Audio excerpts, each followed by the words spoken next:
There's one longer roll in this piece, and this measures 9 and 10, and there's really about 3 different ways that you could do that, and I wanted to talk about all 3 of those. So one way that you can do measure 9 through measure 10 is just simply a free-for-all. Your hands are moving in a speed that you're not really aware of. You're working to keep steady beat, you're doing the diminuendo, you're doing the crescendo, and you end up then on the downbeat of measure 11.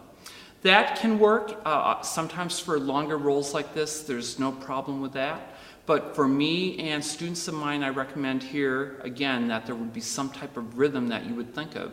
The easiest rhythm to think of would be simply to just keep up with the 16th note triplets. So starting measure 9, and I'll turn the metronome on for this.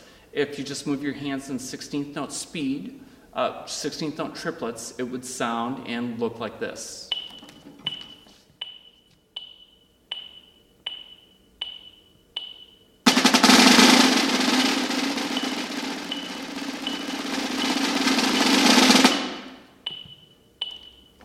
So my hands were moving in 16th note triplets.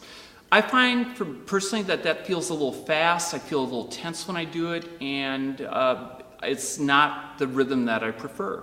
So the rhythm that I like to do for that particular roll is after I get done playing the 16th note triplet on the and of 1, starting with beat 2 of measure 9, and then beat 3 and beat 4, my hands, rather than moving 6 notes per quarter beat, I have my hands move 5 notes per quarter beat. So I'm playing quintuplets. And then the same is true in measure 10. Beats 1, 2, and 3 are quintuplet-based rhythms. And then beat 4, I go back to the 16th note triplet to accommodate the crescendo that I want to do.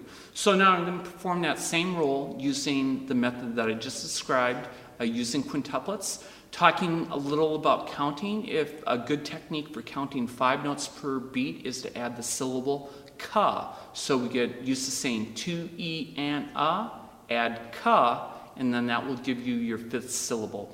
2 e anica, 3 e anica, 4 e anica, 1 would be a way that you could count, then measure 9. So here's a performance of measure 9 with my second way using quintuplets for most of the quarter beats.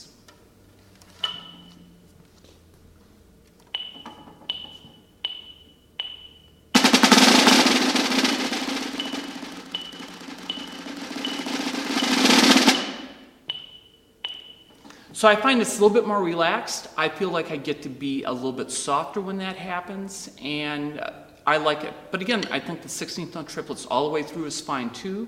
And as I said earlier, being able to do the free-for-all type of roll, that can work, and it does work for some people. So those would be 3 different ways that you might approach doing measures 9 and measures 10.